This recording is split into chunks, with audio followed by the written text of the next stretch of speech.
إن الحمد لله نحمده ونستعينه ونستغفره ونعوذ بالله من شرور أنفسنا ومن سيئات أعمالنا من يهده الله فلا مضل له ومن يضلل فلا هادي له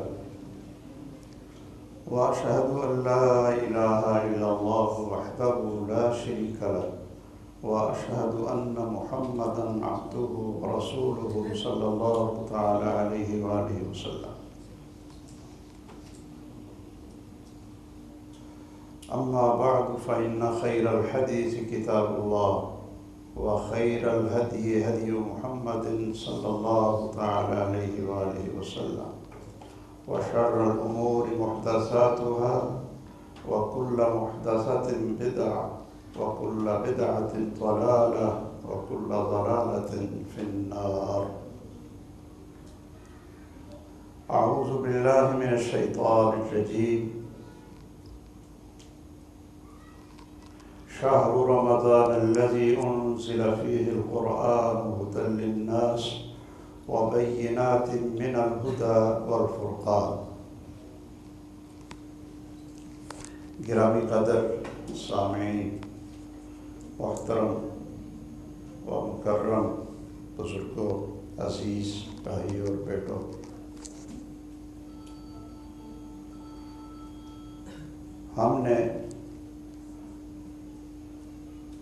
میں اپنی بات شروع کرنے سے پہلے ایک اپنی خوشی کا اظہار کرتا ہوں کہ مجھے بڑی خوشی ہوئی کہ جس بھائی صاحب نے اعلان کیا، آپ نے نام کس نے کیا؟ اچھا، اعتکاف میں چلے گئے، ٹھیک ہے۔ جہاں ہم جاتے ہیں نا جی، اتنا القاب وہ ذکر کرتے ہیں پہلے، اور اس کی وجہ سے اتنی پریشانی ہوتی ہے، تو یہ مجھے بہت خوشی ہوئی کہ انہوں نے یہ نام ذکر کیا، اور ہونا بھی یہی چاہیے۔ وہ ابھی میں ادھر گجرانوالہ تھا، مغرب کے بعد درس تھا، تو وہاں بھی جس ساتھی نے اعلان کیا، انہوں نے القاب میرے ساتھ بہت لگائے، لیکن پورا نام نہیں انہوں نے ذکر کیا۔ میرا نام محمد شریف ہے اور وہ کہیں گے حافظ شریف، تو میں نے کہا جو میرا اصل نام ہے وہ آپ نے ذکر نہیں کیا، اور جو چیزیں ایسی ہیں کہ وہ میرے اندر ہے ہی نہیں، تو وہ آپ نے بڑھا چڑھا کر اس کو بیان کیا۔ تو پھر اللہ سے میں استغفار ہی کر سکتا ہوں، اللہم لا تؤاخذنی بما یقولون واجعلنی خیرا مما یظنون واغفر لی ما لا یعلمون۔ بہرحال مجھے خوشی ہے، اور اس سنت کو آپ آگے جاری رکھیں تو یہ بڑی انشاءاللہ خوشی کی بات ہے۔ باقی میں جو عرض کرنے لگا تھا کہ آج 23ویں رات ہے، یعنی 22 روزے مکمل ہو گئے ہیں اللہ کی توفیق سے،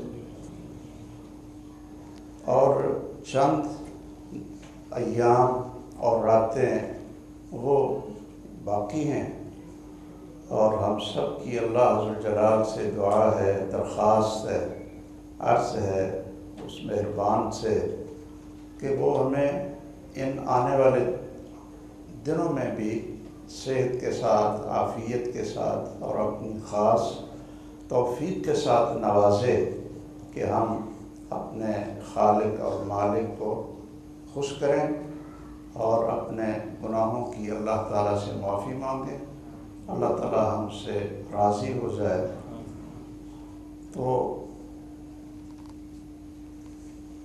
یہ جو 22 روزے ہم نے رکھے ہیں، ہمیں اگر تھوڑا سا غور ہم کریں تو کیا یہ 22 روزے رکھنے تک کوئی ہمارے اندر نظریات یا عقیدہ، اعمال، معاملات، کوئی اس میں کوئی فرق پڑا ہے یا ہم نے عزم کیا ہے کہ جو ہمارے اندر یہ کمی اور کوتاہی تھی اس کو ہم دور کرتے ہیں، اور جو اللہ کی طرف سے اچھائی تھی تو ہم اللہ عز و جلال سے اس کی زیادہ توفیق مانگتے ہیں اور اس میں استمرار اور دوام کی اللہ تعالیٰ سے ہم درخواست کرتے ہیں۔ کسی نے سیدنا عبداللہ بن مسعود رضی اللہ تعالیٰ عنہ سے پوچھا کہ کیف کنتم تستقبلون رمضان، کہ تم لوگ یعنی جو صحابہ تھے جو رسول اللہ صلی اللہ علیہ وسلم کے شاگرد تھے اور آپ نے ان کی تعلیم تربیت آپ نے کی تھی، اب ظاہر ہے کہ دنیا میں رسول اللہ صلی اللہ علیہ وسلم سے بہتر نہ کوئی معلم آیا ہے اور نہ کوئی آئے۔ آپ کے ایک صحابی نے بھی ایک واقعے میں کہا تھا نا، واللہ ما رأیت معلما قط احسن منک لا قبلہ ولا بعد، کہ اللہ کی قسم میں نے کوئی استاذ اور معلم آپ سے خوبصورت وہ میں نے نہیں دیکھا، نہ آپ سے پہلے اور نہ آپ کے بعد کوئی نظر آیا۔ تو جس طرح اللہ عز و جلال نے رسول اللہ صلی اللہ علیہ وسلم کا پورے انسانوں میں انتخاب کیا کہ ان کو رحمت للعالمین بنایا، خاتم النبیین بنایا، اور بہت سے ایسی صفات اور خوبیاں اللہ نے عطا فرمائیں جو کسی میں نہیں تھی، تو اللہ عز و جلال نے اس عظیم پیغمبر کو لوگوں میں جو سب سے اچھے انسان تھے ان کو اکٹھا کر کے آپ کا شاگرد بنا دیا، تاکہ آپ جو سکھائیں اور جو تربیت کریں، جو تزکیہ کریں، وہ لوگ اس کو سیکھ کر اس کو اختیار کر کے تو آپ کے دنیا سے جانے کے بعد اس مشن کو جو رسول اللہ صلی اللہ علیہ وسلم کا مشن تھا اس کو جاری اور ساری رکھیں۔ اور آپ سب حضرات جانتے ہیں کہ رسول اللہ صلی اللہ علیہ وسلم نے جتنی بھی یہ خوشخبریاں آپ نے سنائی تھیں اور آپ نے غلبہ اسلام کے لیے بہت ساری فتوحات کے لیے جو اپنے صحابہ کرام کے سامنے عرض کیا تھا، اپنے بیان کیا تھا، تو وہ آپ کے دور میں پوری نہیں ہوئی۔ رسول اللہ صلی اللہ علیہ وسلم نے غزوہ خندق کے موقع پر خندق وہ کھودتے ہوئے ایک صحابی آپ کے پاس تشریف لائے، تو انہوں نے کہا جی کوئی درمیان میں پتھر ایسا آیا ہے جو ہم سے نہیں ٹوٹ رہا، تو رسول اللہ صلی اللہ علیہ وسلم وہاں تشریف لے گئے اور آپ نے وہ کدال پکڑی اور زور سے مارا، اس سے چمک نکلی، پھر دوسری، پھر تیسری۔ تو رسول اللہ صلی اللہ علیہ وسلم نے اس وقت یہ بات کہی تھی کہ اللہ عز و جلال نے شام کے اور ایران کے، یمن، اس سب علاقے کو اللہ نے مسلمانوں کو عطا کر دی، اور ان کے جو خزانے ہیں وہ بھی اللہ عز و جلال نے مسلمانوں کو عطا کر دی۔ ظاہر ہے کہ آپ کی زندگی میں تو یہ نہیں ہوا تھا، لیکن جن لوگوں کو آپ نے تیار کیا ان کے ذریعے اللہ عز و جلال نے آپ کی یہ پیشین گوئیاں، آپ کی یہ خوشخبریاں وہ اللہ تعالیٰ نے پوری کی۔ ایسے آپ کے شاگرد تھے اور آپ کے تربیت یافتہ تھے۔ تو عبداللہ بن مسعود یہ بہت بڑے قاری بھی تھے اور بڑے عالم اور بہت بڑے فقیہ بھی تھے، اور ان کی یہ خصوصیت تھی کہ رسول اللہ صلی اللہ علیہ وسلم نے ان سے کہا ہوا تھا کہ لوگ اگر مجھے آ کر بلاتے ہیں یا گھر آتے ہیں تو وہ تو اجازت کے بغیر نہیں آ سکتے، دروازہ کھٹکھٹانے کے بغیر نہیں آ سکتے، اور کوئی ان کے لیے وقت مقرر ہوتا ہے۔ لیکن آپ نے فرمایا کہ عبداللہ تو وہ شخص ہے کہ جب اب تیرا دل چاہے اور جب تو نے کوئی چیز پوچھنی ہو، لینی ہو، تو آپ بغیر اجازت کے اندر آ سکتے ہیں۔ انہوں نے بڑا کچھ سیکھا رسول اللہ صلی اللہ علیہ وسلم سے، بلکہ آپ نے یہ بھی فرمایا تھا کہ جو شخص چاہتا ہے کہ ایسی تلاوت اور ایسی قرأت سنے جو یہ تازہ بتازہ ابھی آسمان سے آئی ہے، تو وہ عبداللہ ابن مسعود کی قرأت سن لے۔ اور آپ کو اتنا شوق تھا خود بھی کہ عبداللہ ابن مسعود رضی اللہ تعالیٰ عنہ سے آپ نے کہا کہ آپ قرآن پڑھیں اور میں سنتا ہوں۔ یعنی دوسرے کا قرآن سننا یہ بھی سنت ہے، اور سنانا یہ بھی سنت ہے۔ ابی بن کعب رضی اللہ تعالیٰ عنہ سے آپ نے یہ فرمایا کہ مجھے اللہ نے حکم دیا ہے کہ میں آپ کو قرآن سناؤں۔ اب دیکھیے نا کہ کتنا بڑا یہ شرف ہے ان حضرات کے لیے۔ تو ابی بن کعب رضی اللہ تعالیٰ عنہ وہ کہنے لگے اللہ سمانی، کہ کیا اللہ تعالیٰ نے میرا نام لے کر آپ سے کہا ہے کہ آپ مجھے قرآن سنائیں؟ آپ نے فرمایا ہاں، اللہ نے تیرا نام لیا ہے۔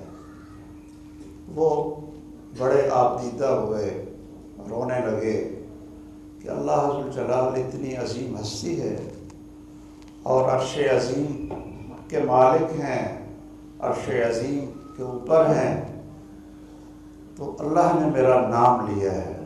وہ رونے لگے۔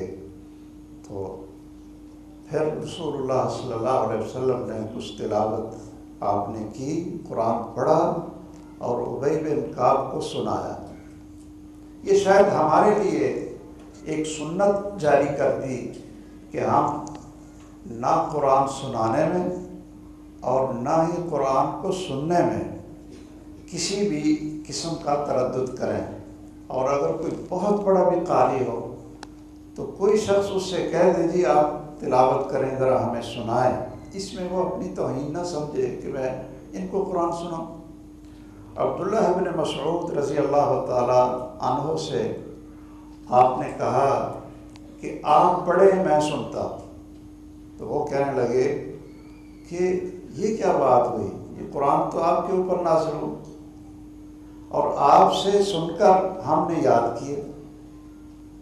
تو آپ نے فرمایا کہ میرا دل چاہتا ہے ان اسمعہ من غیری، کہ میں یعنی سناتا ہی نہ رہوں بلکہ سنوں بھی، یہ میری ایک دلی خواہش ہے۔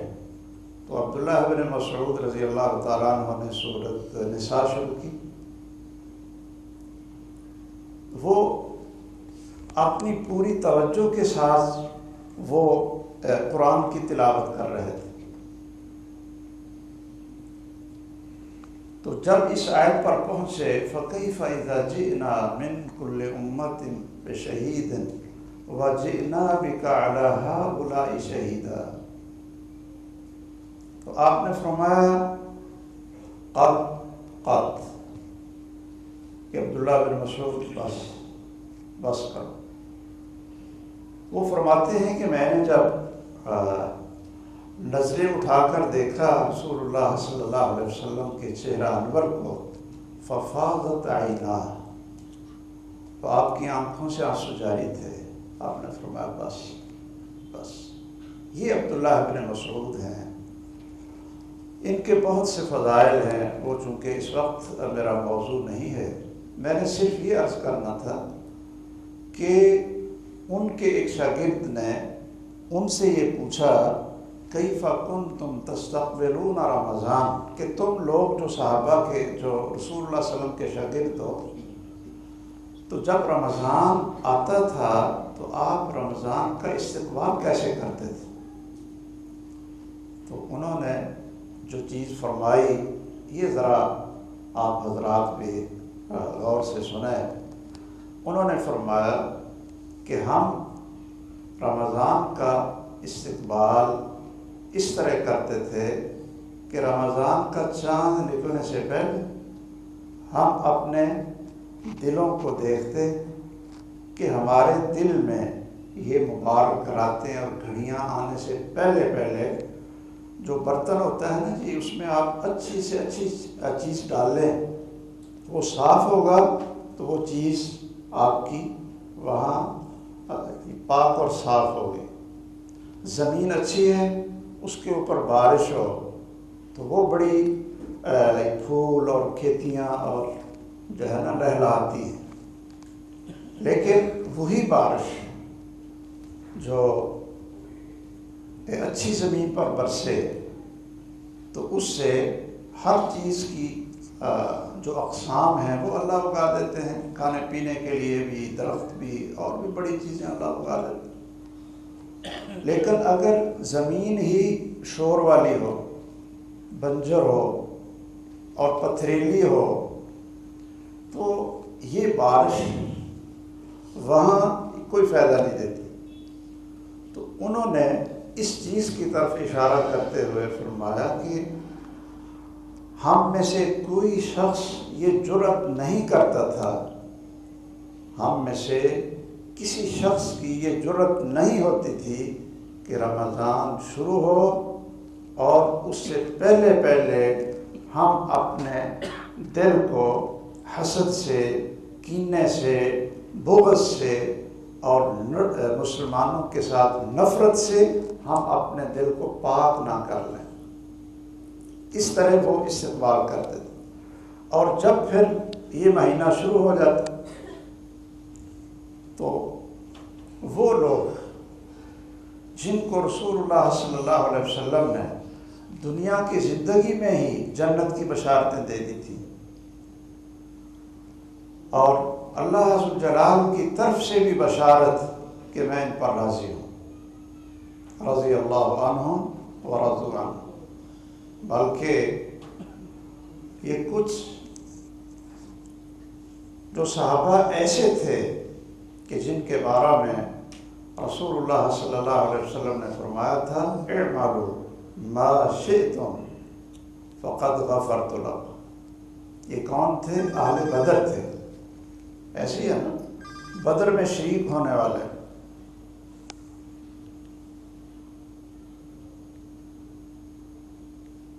ہم لوگوں سے کہتے ہیں کہ موبائل ذرا خاموشی پہ لگا لیں، اور خود کئی دفعہ بھول جاتے ہیں۔ ایک دفعہ میں جمعہ پڑھا رہا تھا، بول پڑا، میں نے کہا اللہ ہمیں معاف کرے۔ تو ہاں، رسول اللہ صلی اللہ علیہ وسلم نے اصحاب بدر کے بارے میں، اصحاب بدر کتنے تھے؟ ہیں جی، عام جو مشہور ہیں 313 تھے۔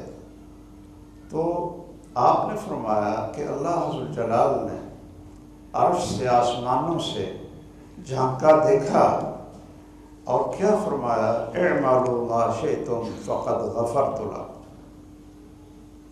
کہ تم جو چاہو عمل کرو، میں نے تمہیں بخش دیا ہے۔ سیدنا عثمان رضی اللہ تعالیٰ عنہ نے کئی دفعہ آپ سے جنت کی بشارت لی، یعنی مختلف، وہ پانی کا کنویں کا مسلمانوں کے لیے وہ خرید کر دینا تھا، تو آپ نے وہ بشارت بھی اپنے لیے لے لی۔ میں نے ایک تقریر سنی تھی حضرت علامہ احسان علیہ ظہیر رحمہ اللہ، وغفر له وتقبل شہادتہ، انہوں نے اس میں یہ فرمایا تھا کہ میں نے بہت سیرت عثمان رضی اللہ تعالیٰ عنہ کا مطالعہ کیا ہے، اور جو مجھے معلومات ملی ہیں آپ کی سیرت میں کہ 22 دفعہ کتنا 22 دفعہ انہوں نے رسول اللہ صلی اللہ علیہ وسلم کی زبان اطہر سے جنت میں داخلے اور تمام قسم کے گناہوں کی بخشش کی گارنٹی مجھے دی ہے، حضرت عثمان کو دی ہے 22 دفعہ۔ یہ مسجد کو وسیع کرنا تھا، اس وقت بھی انہوں نے کہا، اور جو یہ لشکر تھا غزوہ تبوک میں، اس میں بھی رسول اللہ صلی اللہ علیہ وسلم نے فرمایا کہ عثمان آج کے بعد کوئی بھی عمل نہ کرے تو پھر بھی اس کو کوئی نقصان نہیں ہوگا۔ اچھا، میں ذرا آپ حضرات سے عرض کرنا چاہتا ہوں، یہ صحابہ کرام تھے، جنت کی بشارتیں، بخشش کی بشارتیں، بلکہ یہاں تک کہ تم اس کے بعد جو چاہو عمل کرو، میں نے تمہیں بخش دیا ہے۔ تو کیا صحابہ کرام رضی اللہ تعالیٰ عنہم نے اتنی خوشخبریوں کے بعد اور اتنی جنت کی بشارتیں، وہ بھی رسول اللہ صلی اللہ علیہ وسلم سے لینے کے بعد، قرآن مجید میں ان کے لیے یہ بشارتیں آنے کے بعد، کیا انہوں نے کوئی نمازوں میں، اللہ کے راستے میں وقت لگانے میں، جہاد کرنے میں، تہجد میں، یہ کوئی فرق ہے یا پہلے سے بھی بڑھ گئے؟ ہاں جی، یہ پہلے سے بھی بڑھ گئے۔ جب آپ خلیفہ بنے سیدنا عمر بن خطاب رضی اللہ تعالیٰ عنہ، تو ایک شخص دوپہر کے وقت آیا اور اس نے آپ کا دروازہ کھٹکھٹایا۔ ایک دفعہ جواب نہیں آیا، دوسری دفعہ جواب نہیں آیا، تیسری دفعہ تو جواب نہیں آیا تو وہ چل پڑا۔ اب پتہ نہیں علماء کرام کیا فتویٰ دیتے ہیں کہ وہ کئی دفعہ نا، کئی ساتھی وہ کال کرتے ہیں، تو آدمی مثلاً واش روم میں ہو، بیت الخلاء میں ہے، ہاں جی، تو اتنی گھنٹیاں مارتے ہیں، اتنی گھنٹیاں مارتے ہیں مسلسل، جیسے نا بار بار آدمی پریشان ہو جاتا ہے کہ پتہ نہیں کوئی ایسی ایمرجنسی ہو یا ایسی، چلو 1-2 گھنٹیاں ہوں اور وہ اس کو روک لے۔ یہ بھی تو اندازہ لگانا چاہیے نا کہ بھئی اگر کوئی باتھ روم میں ہے، اگر کوئی کسی اپنی ضرورت پوری کر رہا ہے، یا اس وقت وہ کمرے میں نہیں ہے، تو کیا یہ ہمارے لوگوں کو بھی یہ ادب آداب آ سکتے ہیں کہ بھئی 2-3 گھنٹیاں جب ہو جائیں تو اس کے بعد ہم یہ کچھ وقفہ کر لیں، کچھ انتظار کر لیں؟ یہ شاید میں نے اس لیے ذکر کر دیا کہ میں وضو کرنے کے لیے گیا تو وہ دیکھا اتنی گھنٹیاں وہاں گجرانوالہ میں، تو میں نا بڑا پریشان ہوا۔ تو جب میں باہر نکلا تو دیکھا کہ ایک ہمارے ساتھی ہیں، ان کی تھی یہ شب نے اتنی، تو میں نے پھر ان کو فون کیا، میں نے کہا خیر تو ہے؟ کہتے جی اتنی میں نے گھنٹیاں ماری، آپ نے فون ہی نہیں اٹھایا۔ میں نے کہا میں کیسے اٹھاتا، آپ ذرا صبر کر لیتے۔ ہمارے لوگوں کو بھی آداب آنے چاہیے۔ حضرت علامہ احسان علیہ ظہیر شہید رحمہ اللہ ایک دفعہ کہنے لگے کہ سارا دن تھکاوٹ، رات کو تقریریں، تو آ کر لیٹے تو یہ ٹیلی فون کی 2-3 بجے یہ گھنٹیاں شروع ہو۔ فرماتے ہیں میں نے کہا کہ یہ وقت ہی ایسا ہے، شاید پتہ نہیں کتنی ایمرجنسی ہے۔ تو وہ فرماتے تھے کہ میں جب فون اٹھایا تو میں نے پوچھا، غصے سے پوچھا ہاں جی کیا بات ہے؟ انہوں نے کہا جی علامہ صاحب میرے ہاں اللہ عز جلال نے بیٹا عطا کیا ہے، تو اس کا نام کیا رکھا؟ نام کیا رکھا؟ وہ فرماتے ہیں کہ میں نے اسے کہا کہ آپ صبح تک صبر نہیں کر سکتے تھے؟ یہ صبح تک کوئی اس نے فوت ہو جانا تھا۔ یہ میں نے ان کی تقریر ایک سنی، تو سیدنا عمر رضی اللہ تعالی، یہ لوگ بڑے سنت کے متبع اور سنت کو اختیار کرنے والے، وہ 3 دفعہ اس نے دروازہ کھٹکھٹایا، آگے سے جواب نہیں آیا تو چل پڑا۔ سیدنا عمر پیچھے نکلے، دیکھا کہ وہ جا رہا ہے تو اس کو آواز دی، ادھر آؤ۔ وہ واپس آئے، آپ نے ان سے پوچھا کہ آپ 3 دفعہ دروازہ کھٹکھٹانے کے بعد یہ چل کیوں پڑے؟ تو انہوں نے کہا جی یہ میرے دل میں خیال آیا کہ شاید اس وقت آرام کر رہے ہیں، قیلولہ جسے کہتے ہیں نا، دوپہر کا تھوڑا سا سونا، آرام کرنا، تو وہ آپ کر رہے ہیں، تو میں نے کہا کہ چلو میں بعد میں آؤں گا۔ وہ فرمانے لگے تبًا لک، اور تیرا ستیہ ناش ہو، تو میرے بارے میں یہ خیال کرتا ہے کہ میں دن کے وقت سو جاؤں، دن کے وقت سو جاؤں۔ اللہ ذوالجلال نے جو میری ذمہ داری لگائی ہے، جب سے مجھے یہ ذمہ داری لگی خلافت کی، تو میں پورا دن نہیں سوتا، دن پورا رکھا ہے لوگوں کے لیے، اور ساری رات وہ رکھی ہے اپنے اللہ ذوالجلال کے لیے۔ کیسی بات! یہ وہ شخص ہیں کہ رسول اللہ صلی اللہ علیہ وسلم فرماتے ہیں کہ میں نے جب جنت دیکھی، جبرائیل امین علیہ السلام نے مجھے دکھائی، تو ایک بڑا سفید خوبصورت محل تھا، تو میں نے پوچھا کہ یہ کس کا محل ہے؟ تو جبرائیل علیہ السلام نے یہ فرمایا کہ یہ عمر بن خطاب کا گھر ہے، عمر بن خطاب کا گھر ہے۔ آپ نے فرمایا عمر، میرا دل تو چاہا کہ میں اندر جا کر دیکھوں کہ میرے اس ہیرے کا، عمر بن خطاب کا اندر سے گھر کیسا ہے، لیکن مجھے تیری غیرت یاد آئی کہ تیرے اندر اللہ ذوالجلال نے بڑی غیرت رکھی ہے، اور دین کا بڑا جوش اور ولولہ رکھا ہے، تو میں نے کہا کہ آپ کی غیرت کو یاد کر کے کہ ان کی اجازت کے بغیر ان کے گھر میں کیسے داخل ہو۔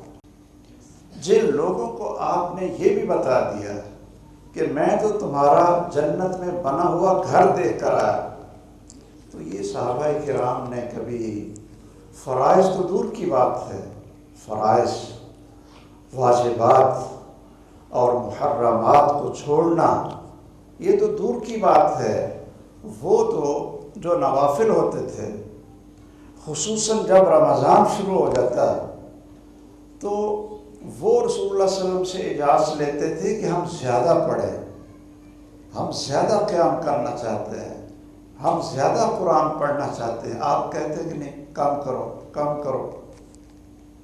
یہ فرق یہ کیسے ہے؟ یہ فرق اسی لیے ہے کہ ہم نے رمضان سے پہلے اپنے دل کو پاک صاف نہیں کیا کہ اس میں صرف قرآن مجید سنیں اور پڑھیں، صرف وہ چیز ہمارے دلوں میں اترے جو اللہ کو پسند ہو۔ اور اسی لیے اگر 22 روزے بھی گزر گئے ہیں تو ہم نے شاید یہ نہیں سوچا کہ ابھی تک یہ دل کوئی پاک ہوا ہے یا نہیں۔ اور دل پاک ہوتا ہے ایک تو اللہ ذوالجلال کی توحید اور بندگی سے، خالص ایمان سے، اور رسول اللہ صلی اللہ علیہ وسلم کی محبت، آپ کی رسالت پر یقین، اور قرآن مجید پر ایمان اور یقین، ان چیزوں سے دل صاف ہوتا ہے۔ کسی کے ساتھ کینہ ہو، حسد ہو، بغض ہو، یہ ہر چیز بندہ صاف کر لے، اور پھر جب رمضان شروع ہو تو قیام کرے، اس کو مزہ آتا ہے، اس کو لطف آتا ہے، اتنا مزہ آتا ہے نماز پڑھنے میں، قرآن کی تلاوت میں، دعا کرنے میں، اتنا ان کو مزہ آتا تھا، یہ لطف آتا تھا کہ سونے سے کہیں زیادہ وہ تلاوت اور قیام کے اندر زیادہ اپنے لیے مٹھاس محسوس کرتے تھے۔ اور یہ جو مٹھاس ہے یہ انسان کے اندر کب پیدا ہوتی؟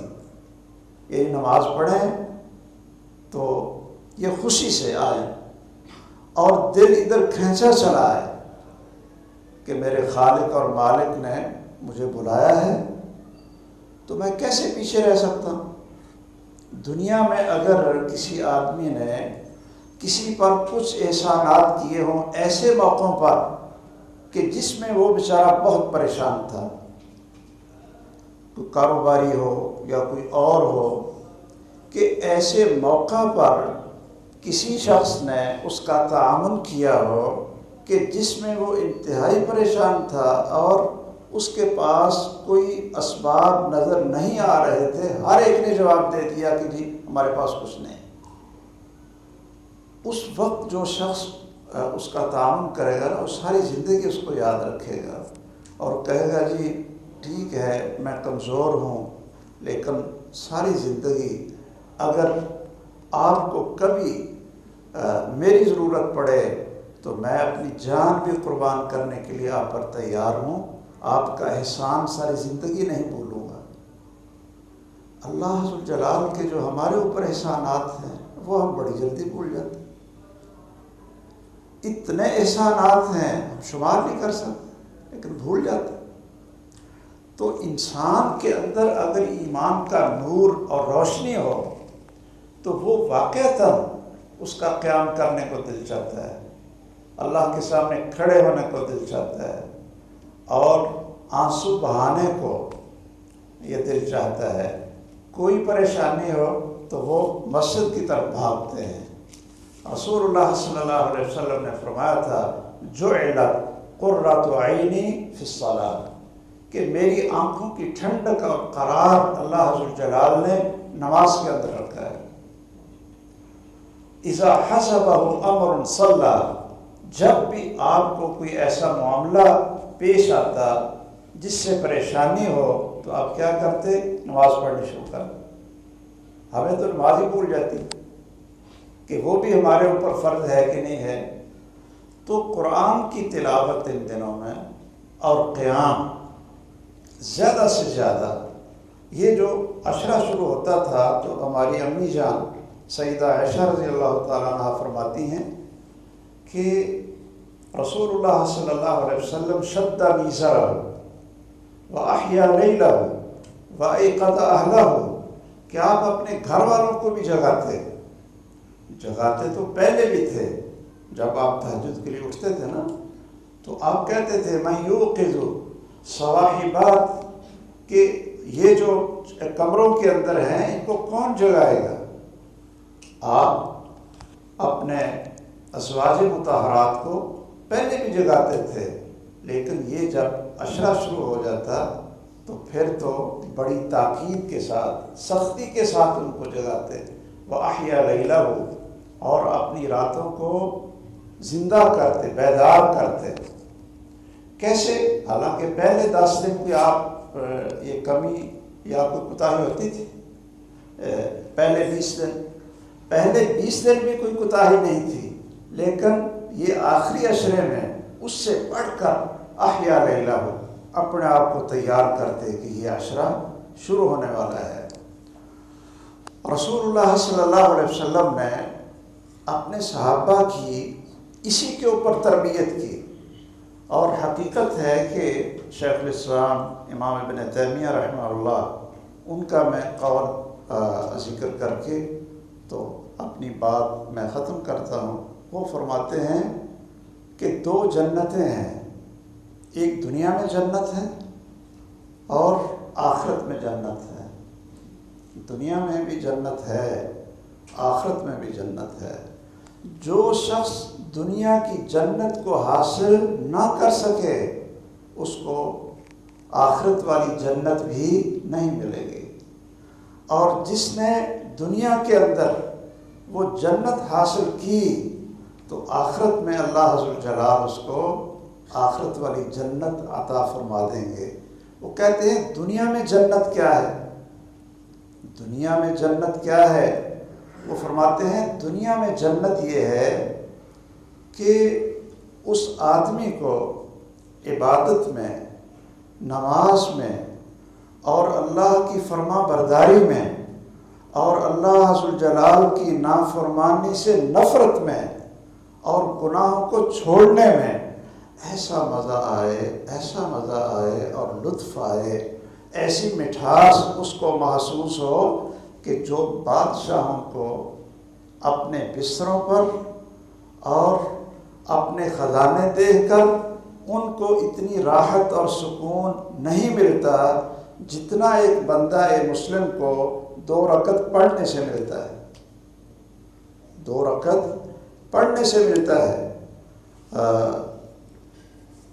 شاید امام سفیان ثوری ہیں، وہ فرماتے ہیں کہ اگر ان بادشاہوں کو پتہ چل جائے کہ ہمیں تہجد کے وقت 2 رکعت پڑھنے میں مزہ کتنا آتا ہے، دلی خوشی اور مسرت ہمیں کتنی ہوتی ہے، اگر ان کو پتہ چل جائے تو یہ دنیا کے اقتدار کے لیے جیسے تلواریں لے کر آتے ہیں اور لڑتے ہیں، اگر ان کو ہمارے مزے اور لطف کا پتہ چل جائے جو ہمیں اللہ کے سامنے کھڑے ہونے سے آتا ہے، لَجَادَلُونَا بِالسُّيُوفِ، تو یہ لوگ ہم سے تلواریں لے کر لڑیں اور کہیں کہ یہ مزہ اور لطف یہ ہمیں دے دو، یہ جنت ہے۔ نماز پڑھتے ہیں دل خوش ہو جاتا ہے، اس میں اللہ سے باتیں کرتے ہیں، روتے ہیں، قرآن پڑھتے ہیں دل خوش ہو جاتا ہے۔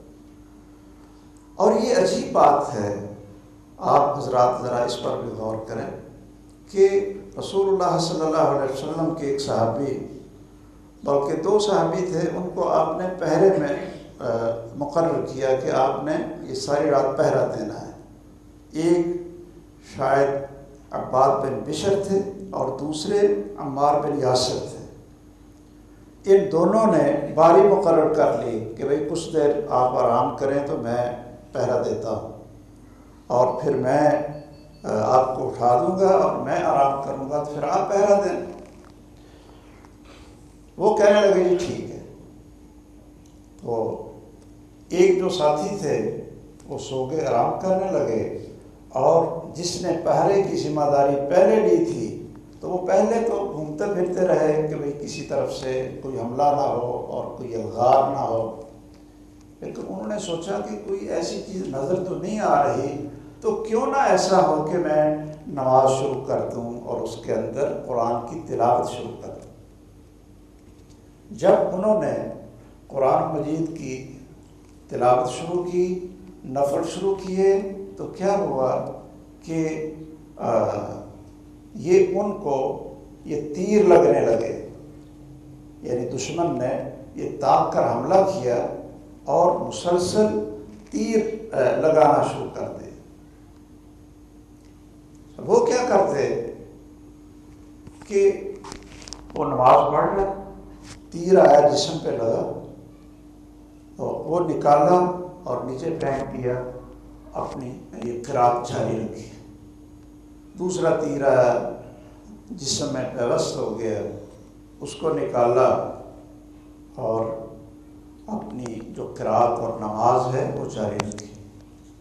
جب انہوں نے محسوس کیا کہ کہیں ایسا نہ ہو کہ دشمن کی یلغار ایسی ہو کہ ہم رسول اللہ صلی اللہ علیہ وسلم کی نافرمانی میں نہ آ جائیں کہ آپ نے کہا تھا پہرا دو اور ہم نماز شروع کر بیٹھے، یعنی آپ نے کہا تھا کہ یہ تم نے پہرا دینا ہے اور اگر دشمن قریب آئے تو ہمیں بتانا، تو یہ کہیں رسول اللہ صلی اللہ علیہ وسلم کے حکم کی مخالفت نہ ہو جائے۔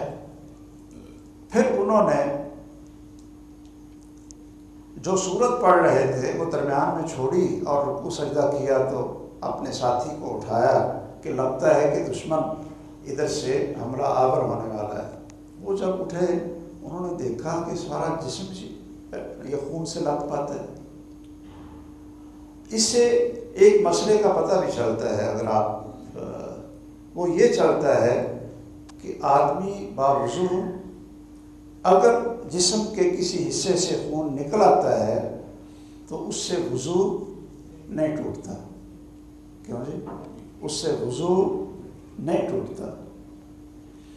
اچھا، وہ جب صحابی اٹھے انہوں نے دیکھا تو کہنے لگے کہ یہ کیا آپ مجھے پہلے اٹھا لیتے، جب پہلا ہی تیر لگا تھا آپ مجھے اسی وقت اٹھا لیتے۔ وہ کہنے لگے کہ اصل میں نے سورۃ الکہف شروع کر دی تھی۔ کیا شروع کی تھی؟ سورۃ الکہف۔ تو میں چاہتا تھا کہ اس کو مکمل کر لوں۔ یہ کیسے انسان تھے؟ یہ ان کے اندر ایمان کون سا تھا؟ ان کے اندر عبادت کی مٹھاس اور لذت کیا تھی؟ ان کے اندر یہ شوق یہ کیسے پیدا ہوا تھا کہ وہ کہتے ہیں جی میں نے وہ تیر باہر رکھتا رہا نکال کر، اور میں نے کہا کہ میں نے سورۃ الکہف شروع کی ہے، اتنا مزہ اور لطف آ رہا ہے، یہ تیروں کی بچھاڑ تو کیا ہے، مجھے قرآن پڑھنے میں زیادہ لطف آ رہا ہے، تو میں چاہتا تھا کہ یہ سورت مکمل کروں۔ لیکن جب میں نے یہ محسوس کیا کہ کہیں رسول اللہ صلی اللہ علیہ وسلم کے حکم کی خلاف ورزی نہ ہو جائے، تو میں نے پھر جلدی رکوع اور سجدے کی اور آپ کو اٹھایا۔ یہ ہمیں کیا ہو گیا ہے کہ ہم جب تراویح پڑھنے کے لیے آتے ہیں تو سوئی دیکھتے رہتے ہیں، جلدی جان چھوٹے۔ قاری صاحب سے ہم کہتے ہیں کہ قاری صاحب یہ نا چوتھا 5واں گیئر لگاؤ، جی ذرا دیکھو، جب سلام پھیرا نظر گھڑی پر، جب 2 رکعتیں پڑھی نظر گھڑی پر۔ ایسی ہمیں پریشانی ہو رہی ہوتی ہے مسجد میں، یہ قرآن سنتے ہوئے اللہ کے سامنے کھڑے ہوتے ہوئے، کہ ہمارے اندر وہ مٹھاس ہی کو نہیں آتی۔ اور یہ بھی ہے کہ یہ کوئی بڑا مصروف نہیں ہوتا، یعنی جو اتنا پریشان ہے نا، تو یہ کوئی اس کو ایمرجنسی نہیں ہوتی، بلکہ وہ جب مسجد سے نکلیں گے تو باہر جا کر وہ کھڑے ہو کر گپے ماریں جی جو نا باتیں کریں، یا موبائل نکال کر، وہ جو بڑے ہوتے ہیں موبائل وہ اس سے نکالیں گے کہ بھئی خیر ہے، پاکستان کہیں ڈوب تو نہیں گیا، یا گھر میں خیر ہے جی، کیا ہو گیا ہے جی، یہ ذرا پتہ کر لیں جی۔ ہمارے ہاں نہ تلاوت میں ہمیں لذت آتی ہے، نہ ہم اس کو پڑھتے ہیں، نہ سننے میں ہمیں یہ قرآن سننے میں وہ لذت آتی ہے، نہ کھڑا ہونے میں ہمیں وہ لذت آتی ہے۔ آخر یہ ایمان کا اتنا بڑا فرق کیوں ہے؟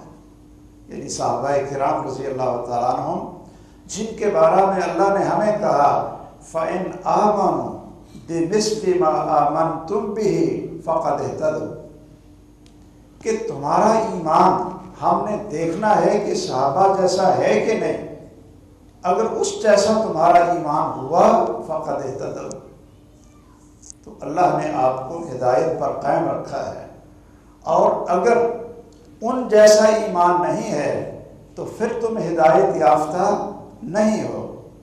اس لیے ہمیں چاہیے کہ قرآن سے محبت پیدا کریں، قرآن مجید سے محبت پیدا کریں۔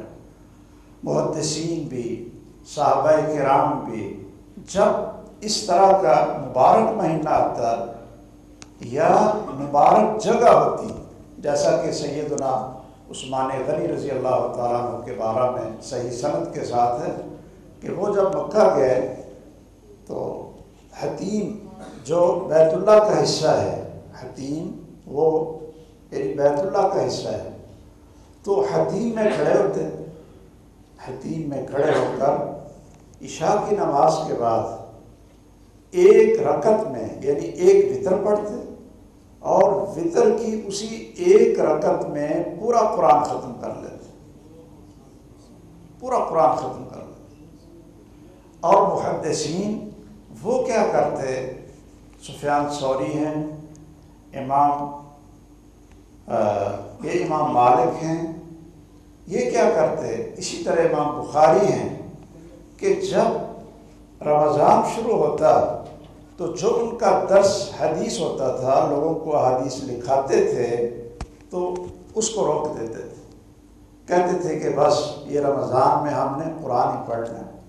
حقیقت ہے کہ ہم سے بھی کئی حضرات پوچھتے ہیں کہ جی صحابہ کرام نے یہ کبھی درس لیے، کبھی تقریریں کی، کبھی انہوں نے جو ہے نا اس وعظ نصیحت میں اپنا وقت لگایا ہو، وہ تو اعتکاف میں بیٹھ جاتے تھے، اور یا پھر اپنی انفرادی عبادت اللہ عز و جلال کے سامنے جو لیلۃ القدر کے ارادے ہیں ان میں اللہ کو خوش کرنے کے لیے عبادت کرتے ہیں، اور آپ لوگ جو ہے نا وہ درسوں میں لگا دیتے ہیں۔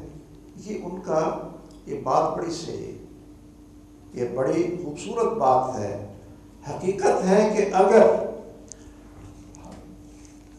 یہ مسجدوں میں ہمارے جو حضرات آنے والے ہیں، اگر سب کا عقیدہ توحید وہ پکا ہو اور رسول اللہ صلی اللہ علیہ وسلم کی سنت کے مطابق ان کی نمازیں ہوں، ان کے اخلاق ہوں، ان کے کاروبار ہوں، اور نوجوان ایسے ہوں جیسے صحابہ کرام رضی اللہ تعالیٰ عنہم کے دور میں نوجوانوں کی زندگی ہوتی تھی، اگر واقعتاً لوگ ایسے ہیں تو صحیح بات ہے کہ یہ درس دینے کی بجائے اور لمبی لمبی تقریریں کرنے کی بجائے لوگوں کو یہ کہا جائے کہ بھئی اپنی اپنی عبادت کرو، الگ الگ ہو، اللہ کے سامنے رو، اللہ سے دعائیں کرو، معافیاں مانگو، قرآن کی تلاوت کرو اور قیام کرو، اس میں ساری رات گزارو۔ ان طاق راتوں میں جاگنا ہی مقصد نہیں ہوتا کہ آدمی جاگتا رہے، اگرچہ وہ یعنی ہاکی کھیلتا ہو۔ کئی ہمارے نوجوان ماشاءاللہ رمضان کی راتوں میں اور طاق راتوں میں وہ یہ ہاکی کے مقابلے انہوں نے بنائے ہوتے ہیں، اور وہ جو ایک اور کیا ہے جی کرکٹ، اس کے مقابلے بنائے ہوتے ہیں۔ ایک طاق رات میں نے ادھر ایک درس تھا مسجد ابو ہریرہ میاں جمیل صاحب والی، تو فارغ ہو کر ہم بیٹھے تھے، مجھے فون آیا کہ فلاں جو حضرات ہیں وہ ان کو پولیس نے پکڑ لی۔ میں نے کہا پتہ نہیں خیر ہو گئی پولیس نے۔ میں نے یہاں سے گاڑی بھگائی اور وہاں پہنچا تو میں نے کہا ہوا کیا؟ کہتے ہیں جی ہوا یہ تھا کہ ہمارے گاؤں کے بچے اور دوسرے گاؤں کے بچے وہ لوگ کرکٹ کھیل رہے تھے مقابلے میں، ایک دوسرے سے وہ میچ رکھا ہوا تو پولیس ادھر سے گزری تو انہوں نے کہا کہ آپ کیا کر رہے ہیں؟ یہ جو ماشاءاللہ دیہاتوں کے نوجوان تھے انہوں نے کہا آپ کون ہیں پوچھنے والے ہم سے؟ انہوں نے کہا کہ ہم نے پوچھنا ہے کہ بھئی کوئی آپ اس راستے میں کسی کو کوئی پریشانی ہو۔ انہوں نے کہا آپ کی وردیاں جعلی، اٹھائے تو پولیس والوں کو پھیٹی لگائی اور کہا کہ ان کو لے جاؤ ڈیرے اور گاؤں میں اور ان کو بتاؤ کہ ہمیں روکا کیسے جاتا ہے۔ انہوں نے پھر سخت پرچہ کر دیا، اور میں نے ان کے بڑوں سے پوچھا کہ آپ کو پتہ تھا کہ یہ طاق رات ہے اور آپ کے بچے اور بیٹے وہ دوسرے گاؤں کے ساتھ میچ ڈال کر وہ یہ کرکٹ کھیل رہے ہیں؟ کہتے ہیں پتہ تھا۔ تو میں نے کہا آپ لوگوں نے روکا کیوں؟ کہتے ہیں یہ رکتے ہی نہیں۔ ان سے میں نے جب کہا، کہتے ہیں جی ہم ساتھ ساتھ ہاکی بھی کھیلتے تھے، ساتھ ساتھ کوئی نہ کوئی دعا بھی پڑھ لیتے تھے کہ ویسے گھر آئیں گے تو سو جائیں، ساری رات جاگتے رہے۔ ماشاءاللہ کیسے لوگ ہیں کہ ساری رات جاگ رہے ہیں۔ تو میرے بہت ہی عزیز نوجوانوں، اور ان کے لیے تو بڑی خاص نصیحتیں ہیں کہ آپ لوگ اپنے وقت کو قیمتی بنائیں، اور یہ چند راتیں جو رہ گئی ہیں اس میں اپنے اللہ تعالیٰ کو خوش کریں، اس کو راضی کریں۔ اگر لوگوں کا عقیدہ صحیح ہوتا اور 100% لوگ متبع سنت ہوتے تو حقیقت ہے کہ ہم کبھی بھی ان راتوں میں درس نہ دیتے۔ ہم کس لیے درس دیتے ہیں؟ اس لیے کہ رمضان کی ان راتوں میں یا رمضان کے اندر کچھ لوگ ایسے بھی آ جاتے ہیں کلمہ پڑھا ہے لیکن شرک ان کے عقیدوں میں، شرک اور یہ توحید کا پتہ ہی نہیں ان کو۔ نمازیں اگر آپ ان سے سنیں کہ بھائی کوئی نماز سنا دو، کچھ ضروری دعائیں جو ہیں رسول اللہ صلی اللہ علیہ وسلم نے سکھائی ہیں وہ سنا دو، تو وہ آپ کو سنا نہیں سکیں گے۔ آپ اب ڈرنا نہ شروع ہو جائیں کہ میں کسی سے پوچھ ہی نہ لوں۔ بلکہ ہم نے تو ایسے ایسے لوگوں کو بھی دیکھا کہ 70 سال 80 سال کے ماشاءاللہ 6 7 7 8 اللہ نے ان کو بچے بھی دیے اور بڑی بھرپور زندگی۔ تو جب کبھی درس میں ایک حدیث سنائی کہ رسول اللہ صلی اللہ علیہ وسلم نے فرمایا ہے کاش کہ تم میں جو شخص بھی اپنے یہ اہل کے پاس جائے، اذا اتی اہلہ، اپنے اہلیہ کے پاس جائے، رات کو خلوت ہو تو وہ پڑھے بسم اللہ اللہم جنبنا الشیطان وجنب الشیطان ما رزقتنا۔ تو آپ نے فرمایا کہ اگر اس ملاپ اور اس اکٹھ میں اللہ نے ان کو بیٹا یا بیٹی دی تو شرطے کی یہ دعا پڑھی ہو انہوں نے پہلے، تو لم یضرہ الشیطان ابدا، کہ پھر اس بچے اور بچی کو پوری زندگی شیطان اس کو نقصان نہیں پہنچا سکے۔ وہ ایک بابا جی آئے جمعے کے بعد، وہ گلے لا کر رونے لگے۔ میں نے کہا خیر ہے؟ کہتے ہیں ہم نے تو 8 بال جم لیے، ہمیں کسی مولوی نے بتایا ہی نہیں کہ یہ بھی دعا یاد کرو۔ اب ہماری عمر 70 سال ہو گئی۔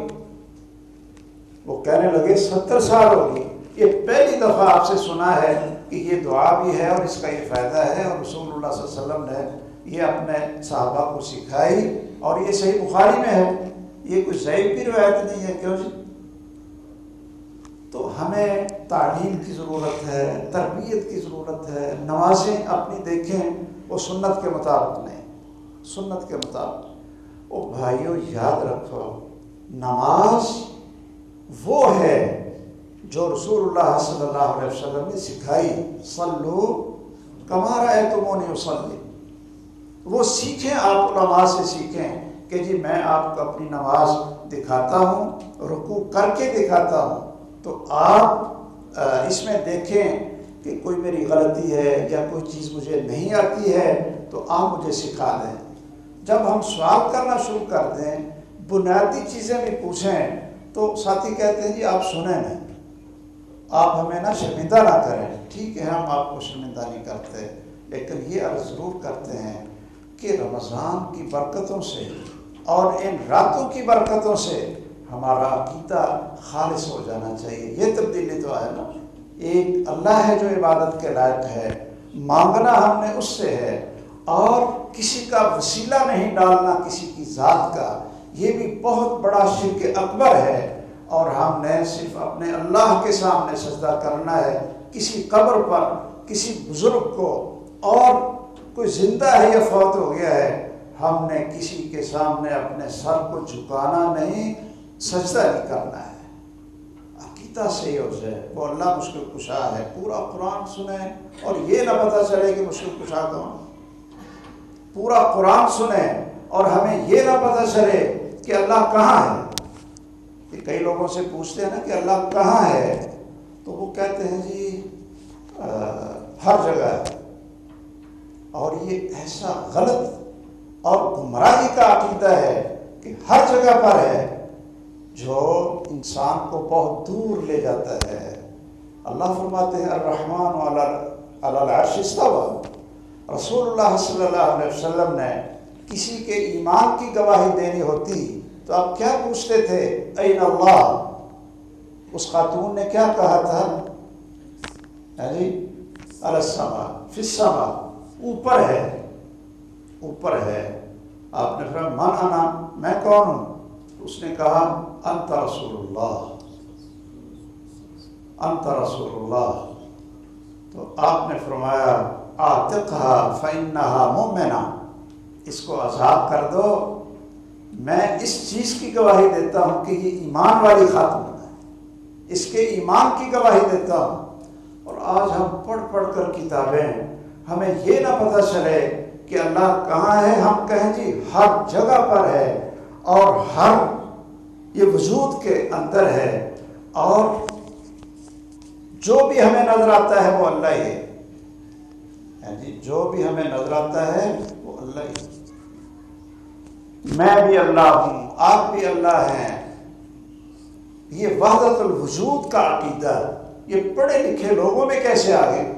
اس لیے کہ قرآن سے عقیدہ نہیں سیکھا تھا، قرآن سے اپنے دل کی صفائی نہیں کی تھی کہ قرآن مجید نے اللہ عز و جلال کا کیا تعارف کروایا ہے۔ اور یا کہیں گے جی پتہ نہیں۔ امام ابو حنیفہ رحمہ اللہ کا یہ قول کتابوں میں موجود ہے، وہ فرماتے ہیں جو شخص یہ کہتا ہے کہ مجھے پتہ نہیں اللہ کہاں ہے، مجھے پتہ نہیں، تو یاد رکھو اس کے کافر ہونے میں کوئی شک نہیں۔ اور جو یہ کہتا ہے کہ اوپر تو ہے لیکن یہ مجھے پتہ نہیں کہ کس طرف سے اوپر ہے، تو اس کے بھی کفر میں کوئی شک نہیں ہے۔ یہ امام ابو حنیفہ رحمہ اللہ کا اپنا قول موجود ہے۔ تو ہمیں دین سیکھنا چاہیے بھائیو، ہر چیز سیکھنے سے آتی ہے، انما العلم بالتعلم، یہ کوئی سیکھا سکھایا ماں کے پیٹ سے نہیں آتا کہ وہ عالم بن جائے، مومن بن جائے، مسلمان بن جائے، اس کو سیکھنا پڑتا ہے۔ ایمان سیکھیں اور نماز سیکھیں اور ایمان سیکھیں اور قرآن کا ترجمہ سیکھیں، کہ ہمیں پتہ چلے کہ ہماری کتنی بڑی ذمہ داری ہے۔ اس مہینے میں قرآن نازل ہوا، ہم نے کبھی ترجمہ پڑھا کہ اللہ عز و جلال ہمیں کیا کہتے ہیں، ہماری کیا ذمہ داری؟ ہمارے حافظ عبداللہ صاحب بھاولپوری رحمہ اللہ فرمایا کرتے تھے، وہ کہتے تھے کہ آج کل کا پڑھا لکھا انسان، یعنی پڑھے لکھے سے یہ مطلب ہے انگلش اس کی بڑی خوبصورت ہے، اسلامیات بھی اس نے پڑھی ہے اور عربی کا بھی وہ پی ایچ ڈی بھی ہے، لیکن ہے کہ اللہ عز و جلال کی پہچان کیا ہے، میرا عقیدہ صحیح کیا ہے، شرک کیا ہے، اور نماز کیسے پڑھنی، نماز کیسے پڑھنی ہے، اس سے آپ نماز سن لیں، دعائیں سن لیں، تو وہ کہتا ہے جی یہ تو ہمیں کسی نے نہیں سکھائی ہے۔ تو اللہ تعالی ہمیں توفیق دے کہ جس نے ہمیں اپنے گھر میں حاضری کا موقع دے، ہم اپنے آپ کو بدل لیں، اصلاح کریں۔ اگر تو عقیدہ اور عمل اور اخلاق اور لین دین معاملات یہ سارے قرآن کے مطابق ہیں تو پھر تو آپ کو مبارک ہو، لیکن اگر کہیں گڑبڑ ہے تو پھر کیا کریں؟ اس کی اصلاح کریں، اللہ سے عہد کریں کہ اللہ اب تک جو ہوا وہ مجھے معاف کر دے، اور آگے میں پوری کوشش کروں گا کہ یہ سب ان گناہوں کو چھوڑ دوں گا۔ تقوی کا معنی یہ ہے فرائض پر عمل کریں اور محرمات کو چھوڑ دیں، وہ گنتے جائیں آپ کہ یہ چیزیں ہمارے اوپر فرض ہیں اور یہ چیزیں ہمارے لیے حرام ہیں، اور اس کے اوپر نشانی لگاتے جائیں کہ یہ فرض تو میں ادا کر رہا ہوں لیکن یہ نہیں کرتا، اور یہ جو محرمات ہیں یہ تو میرے اندر نہیں ہے، یہ تو میرے اندر نہیں ہے۔ اگر کہیں وہ سود آ جاتا ہے، رشوت آ جاتی ہے، اور یہ دھوکہ آ جاتا ہے مسلمان کو دینا، یا ملاوٹ والی چیز وہ ہمارے کاروبار میں آ جاتی ہے، تو ہم پھر وہاں نشانی لگائیں کہ یہ چیزیں ہمارے اندر نہیں ہونی چاہیے۔ یہ روزے کا فائدہ ہے اور یہ اس کا مقصد ہے۔ اللہ عز و جلال ہمیں توفیق دے کہ جو راتیں رہ گئی ہیں قرآن پڑھیں، زیادہ سے زیادہ دعائیں کریں، اپنی نماز کی اصلاح کریں۔ میں یہ ضرور گزارش کروں گا اپنے محترم بھائی سے، اور ایک ہمارے ادھر شاگرد بھی ہیں جو شاید آپ کے پاس نئے آئے ہیں، کہ آپ ان ساتھیوں کو جو اعتکاف میں بیٹھے ہیں یا جو نہیں بھی اعتکاف میں بیٹھے، ان کو وضو کرنا سکھائیں اور ان کو نماز سکھائیں، ان کو رکوع کا طریقہ سکھائیں، ان کو سجدہ کرنے کا طریقہ سکھائیں، ان کو وہ دعائیں سکھائیں۔ آپ یہ نہ کہیں جی یہ ناراض ہو جائیں گے۔ بھئی دین سیکھتے ہوئے، رسول اللہ صلی اللہ علیہ وسلم کی سنت اور حدیث سیکھتے ہوئے کوئی ناراض نہیں ہوگا۔ اگر کوئی ہوتا بھی ہے کہ آپ نے اس کے عقیدے کے بارے میں آپ نے قرآن کی آیت پڑھی ہے یا آپ نے رسول اللہ صلی اللہ علیہ وسلم کی حدیث سنائی ہے، تو اگر کوئی ناراض ہوتا بھی ہے تو انشاءاللہ اللہ عز و جلال اس کو خوش کر کے بھی لے آئیں گے، لیکن تبدیلی تو ہونی چاہیے نا، تبدیلی تو ہونی چاہیے۔ زخم اور نجاست عقیدے اور بدعملی کی جو ہمارے اندر سرایت کر چکی ہے، وہ جب تک ہم اس کو نکالیں گے نہیں، تھوڑی سی ٹھوکر نہیں لگے گی، آپ یہ کہتے جائیں جی ہر بندہ صحیح ہے جی، ہر بندہ صحیح ہے جی، جیسی نماز پڑھ لو اللہ تعالیٰ قبول کر لے گا جی، جیسا عقیدہ ہو یہ سارے مسلمان ہیں اللہ تعالیٰ معاف کرے گا جی۔ اور میرے بھائیوں، پھر رسول اللہ صلی اللہ علیہ وسلم کو مدینہ میں لوگوں کی دشمنی لینے کی کیا ضرورت تھی؟ اپنا چھوڑو نا، دوسرے کو چھیڑو نا۔ اگر رسول اللہ صلی اللہ علیہ وسلم اس طرح کرتے کہ جو اللہ نے آپ کو بتایا ہے بس وہ اپنے پاس رکھتے اور کسی کو نہ کہتے کہ پڑھو لا الہ الا اللہ محمد الرسول اللہ، تو آپ تو بڑے اچھے اخلاق والے، پاک صاف ستھرے نوجوان، پورے مکہ میں اتنا خوبصورت، اتنا خوبصیرت اہل مکہ نے کبھی دیکھا نہیں تھا، لیکن جب آپ نے کہا کہ بھئی یہ آپ عقیدہ رکھو، تو وہی لوگ پتھر لے کر، وہی لوگ تلواریں لے کر، اسلحہ لے کر آپ کو ختم کرنے کی کوشش کرنے لگے۔ کیا جرم تھا رسول اللہ صلی اللہ علیہ وسلم کا؟ یہ کیا آپ نے گناہ کیا تھا رسول اللہ صلی اللہ علیہ وسلم نے؟ کیا آپ کو بیان کرنا نہیں آتا تھا؟ آپ کا اخلاق اچھا نہیں تھا؟ اس لیے ہمیں غلط کو غلط کہنا چاہیے اور سچ کو سچ کہنا چاہیے، اور لوگوں کو وہ سچ قرآن اور سنت کا بتانا چاہیے۔ کوئی ناراض ہوتا ہے تو ہو جائے، ہم اللہ کے لیے کسی کی خوشی اور کسی کی ناراضگی ہم لینے کے لیے تیار ہیں۔ امام بخاری کہتے تھے کہ میرے ہاں کوئی میری تعریف کرے یا مجھے برا کہے، یہ دونوں چیزیں برابر ہیں۔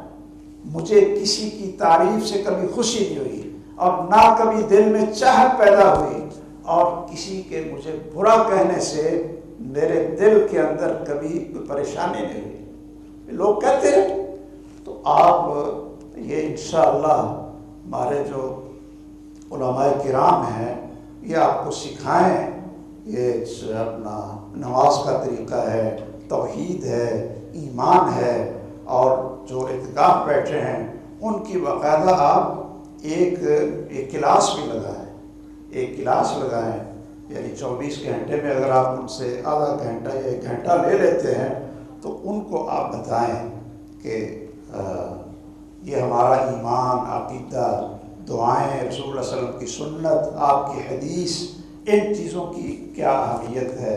اللہ تعالیٰ مجھے بھی اور آپ سب کو، پوری امت مسلمہ کو عقیدہ، عمل، اخلاق، معاملات یہ قرآن اور سنت کے مطابق بنانے کی توفیق دے، آمین۔ وآخر دعوانا الحمد للہ رب العالمین۔